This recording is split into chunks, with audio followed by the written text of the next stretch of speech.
Hello everybody, welcome back to another Planet Zoo guide. What I have for you today are my top tips for beginner builders. If you are a beginner to the game and you're looking to become proficient at building, these I would say are the main things that I want you to think about and watch out for. Now before we get into it, I have to give a big thank you and all of my appreciation to the channel's patrons who voted for this. Pretty much everything that we do here on the channel is voted for by patrons. And if you want to check out the YouTube or other rewards with the Patreon, that is at patreon.com/tally. Now let's get into the tips.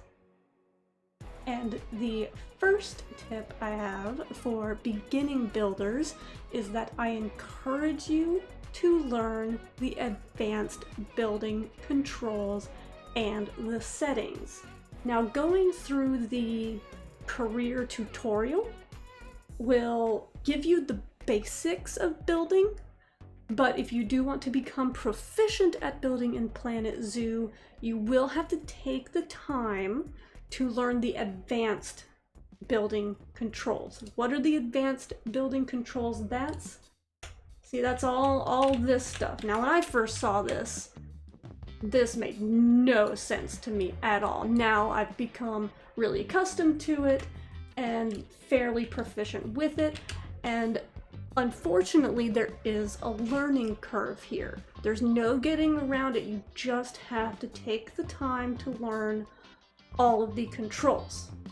You'll have to acquaint yourself with the ins and outs of the advanced building controls as well as the grid systems and the game settings. I cannot tell you guys how often I'm fielding questions from new players to the game, and the problem is easily solved just by changing a setting somewhere.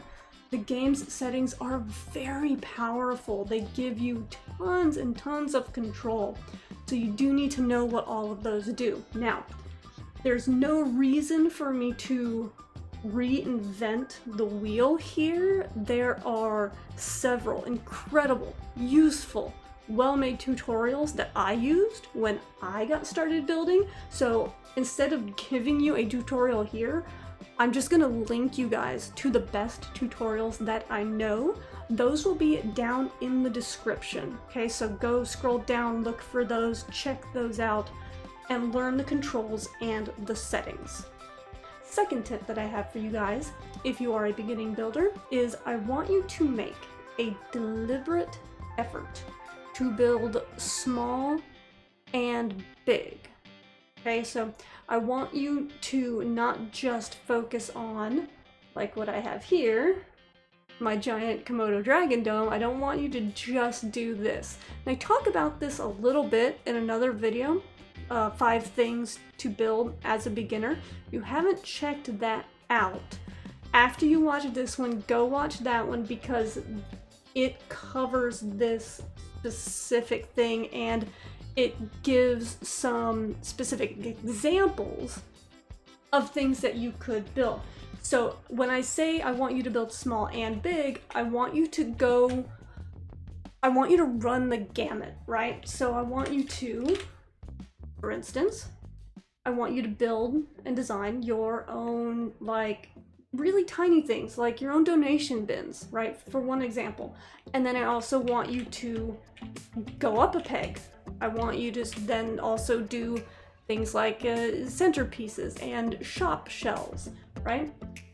Next up, you could do small plazas, and then finally you can go up to the highest tier and do huge domes and huge exhibit halls and things like that. You want to be doing all of these things, okay? And there's a few reasons for this. One reason is, you know, working on these giant projects, they take a long time. It can be a little bit of a drag. It's gonna feel really good to start and finish a smaller project, right? That's just going to feel good to you, to have a thing that you finished. You know what I mean? Second reason this is really good is because you are going to develop your skills by doing it. The more tiny things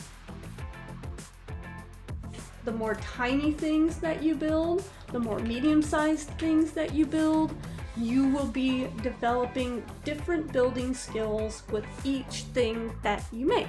So it's valuable in that way as well.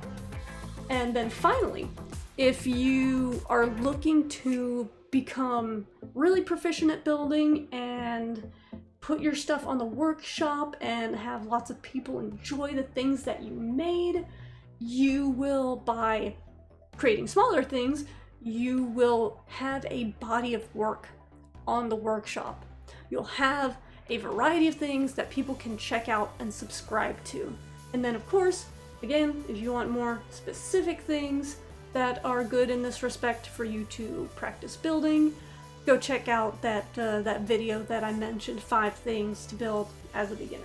Our next tip is the workflow in building with regards to terrain and object placement. So in general, your workflow should go major terrain sculpting, then object placement, object and foliage, then minor terrain sculpting, and then terrain painting. That's in general. Obviously, there will be exceptions to this depending on what you're building, but for the most part, that's gonna be the order of things that you want to aim for. Let's drill down on this just a little bit so you guys know what I'm talking about. Let's just grab some stuff here. I'm just going to make this quick and throw down some prefabs for us. So you're building your little area around your habitat, and we're not doing any terraforming. We're only building. We're putting our building stuff first. We're going out of my recommended order. And we start placing the boundary, the rocky, boundary for our habitats. And maybe now we even start doing our, terrain painting. But oh, what if we get here and we realize actually we wanted this to be a raised platform? What if we decide that we want this whole thing to be raised up and this is a raised viewing platform? Well, now what do we have to do? We have to undo all of this that we've placed. And if you had foliage in here, if we had started placing a whole bunch of foliage, if we had placed a water feature, this would all have been for naught. We would have to undo a bunch of these rocks that we placed. The terrain transforming around paths is not great. See how we get this ledge here that we maybe don't want? If you place items, foliage, building materials, rocks, paths, anything, if you place it before you do your terraforming and then try to go back and do your terraforming, you will have to undo potentially a significant amount of building work that you put in. And that's just one example. If we decided that we actually wanted this to be a sunken area or a cave or up on a hill, we would have to potentially rip up the entire path. And you guys know how particular the pathing system is. You don't want to have to go back and rip up path that you have painstakingly put into the correct position already. So what you want to do, you want to do your major terraforming first before you place any building item. Whatever it is you plan to do with the terrain. And I'm a big fan of kind of not planning ahead and just jumping in and seeing what happens, right? I do enjoy that, but in this one respect, I have to rein myself in. Even if you're not a big planner, and I'm not a big planner, I get it, but whatever you want to do with the terrain, if you want to have hills, if you want to make a valley, you want to have a valley, right? If you wanted to turn this into a big lake, any major landscaping feature, you do that first, then you add your buildings, your building materials, your rocks, your foliage, your shops. Once all that is in place, then you go in and do the minor terrain adjustments, right? So once you have the major terrain features all set out, what you would want to do is, I'll give you a specific example. You will often want to make adjustments to the terrain after you have placed something. So for example, trees. Usually around a tree, the terrain is actually going to be slightly mounded around a tree, right? So you're going to want to go in and make these little detail adjustments to the terrain sculpting that you've done after you place all of your objects and items and building materials. And then finally, the last step, once everything is in place, is doing your terrain painting, right? You're going to be doing your blends with the rocks, you're going to be doing your soil or sand on the paths, you're going to be adding your soil, around the trees and whatnot.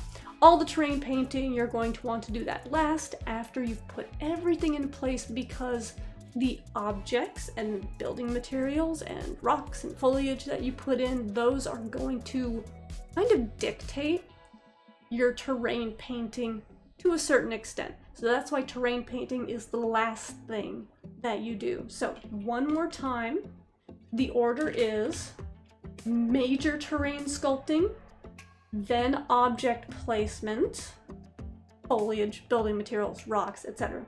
Minor terrain adjustments based on what you have put down, and then lastly, terrain painting. Follow this order in general. Again, like we said, there's always going to be exceptions for certain things, but follow that order in general. You will save yourself so many headaches. Next up, I have another terrain-related tip for you. And this tip is to vary your terrain in significant ways. I don't want you to neglect terrain sculpting. Flat maps are boring to look at and boring to build on, okay? So there's a few different ways you can go about this. If you're like me, as I previously said, I'm not a planner. I like to just kind of get in there and start tearing things up. I do a lot of random terrain sculpting just to inspire me. If you have a similar kind of creative process to me, this might work for you.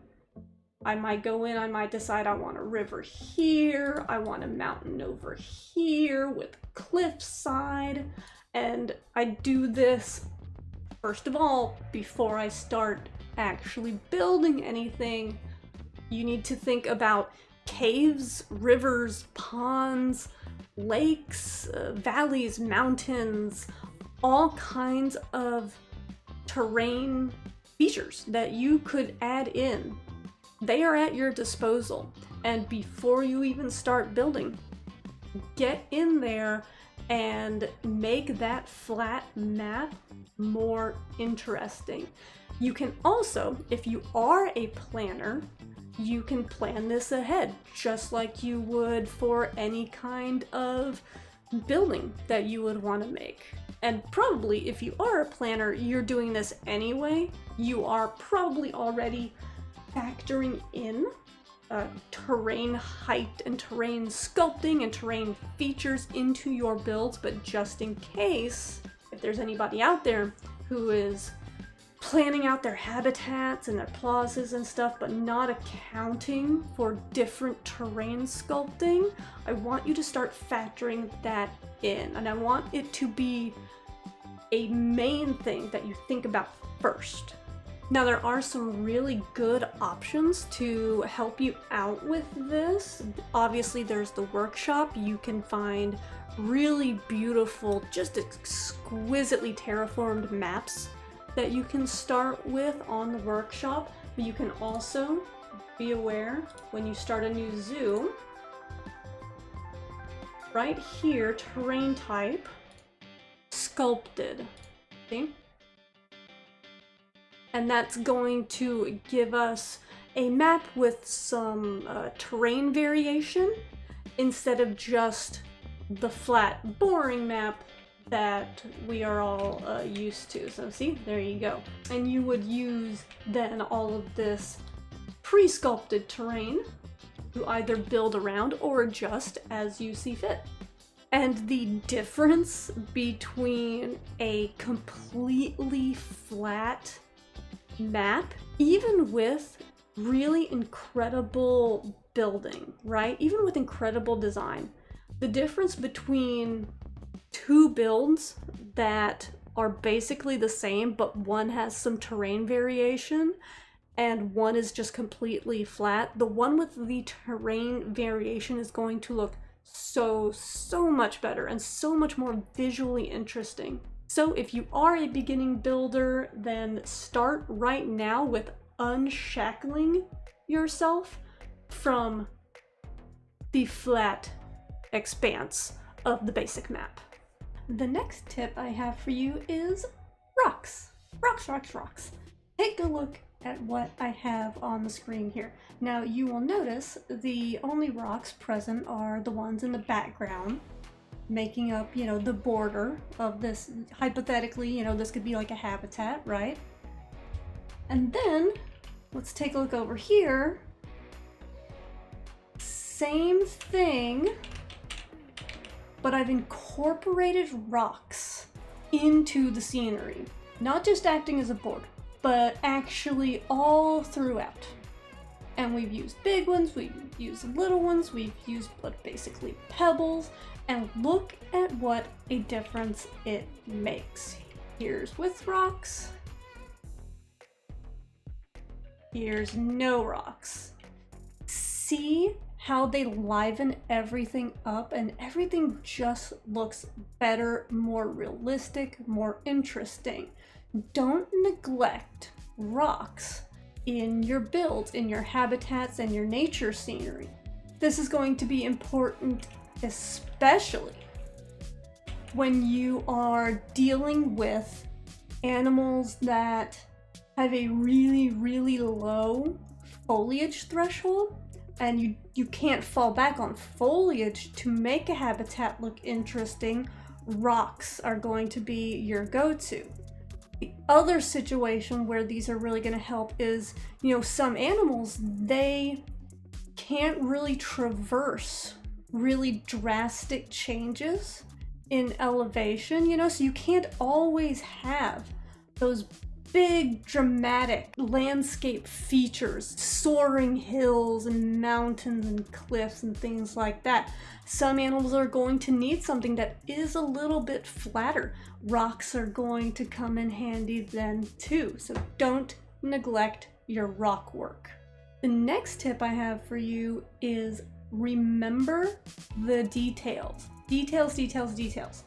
One example is donation bins. Donation bins, trash bins, recycle bins, benches. You're going to want to customize all of these little individual details.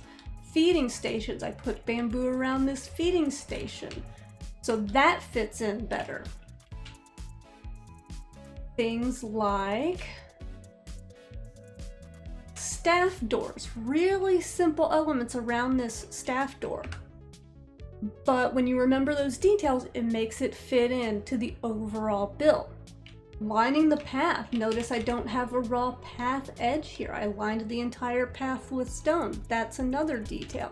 And there are many examples of details that I could give. I am going to do an entire video dedicated just to details and the kinds of things to watch out for, the kinds of things that people often overlook. So I am going to be making a video on that at some point, but for now, I want you guys to be on the lookout for these little details that can make a really big difference in your builds. The next tip that I have for you is something that I have, I think, mentioned in just about every video that I've made on Planet Zoo, but it bears repeating and it is relevant here. Lighting. Lighting. Lighting. Lighting. Lighting. It makes a huge difference. I am toying with the idea still of doing a full lighting guide video. We'll see. I'm not 100% on that one yet. But lighting is so important, so critical to remember, and there's two aspects that I want you guys to keep in mind. I want you to keep in mind decorative lighting and functional lighting. Decorative lighting, of course, is just to make things look pretty. Functional lighting would be, of course, lighting that exists to help guests see in the dark, or to put a spotlight on specific things that you want them to see. I want you guys to be in the habit, when you're building, of constantly going back and forth, daylight and nighttime. You need to know what your build looks like in both lighting situations. The colors you choose for the lighting, the strength of the lighting, the placement of the lights, these can all have dramatic effects on your build. So always remember to include lighting. The last tip that I have for you guys is something to help keep all of this manageable for you, because, you know, the great thing about Planet Zoo is that you can build pretty much literally anything, but then of course the difficulty is you can build literally anything. Where do you start? How do you juggle all these choices that you have to make constantly? When you are just starting out, I want you to remember to make use of the prefabs. Right over here under blueprints, prefabs. There's some really excellent pre-made items for you of all types. And I want you guys to take advantage of these. I want you to use them. I want you to see how they're created. I want you to examine the different parts and how they fit together. I want you to incorporate these into your builds as needed. Using prefabs is going to make the whole thing a lot more manageable for you when you're just starting out. And specifically, what I want you to do is to use these, but to incorporate your own ideas into them. Build off of them, use them for inspiration, use them as part of your own builds. And on a related note, also remember the Steam Workshop. Definitely utilize all of the incredible builds that are on the workshop. In particular, if you see something that you really love on the workshop, download it, bring it into the game, plunk it down, and see how that person built that thing. Look at all the pieces, look at how they fit everything together. It's going to be hugely educational for you to take a look at some of the builds that you really like on the workshop and see how they were made. And there we have it. Those are the beginner building tips that I have for you guys today. I hope some of them help you out. Let me know in the comments below if there's anything in particular that you were hoping to see a guide for, and I will see what I can do in the future. Okay, see you guys in the next one. Bye!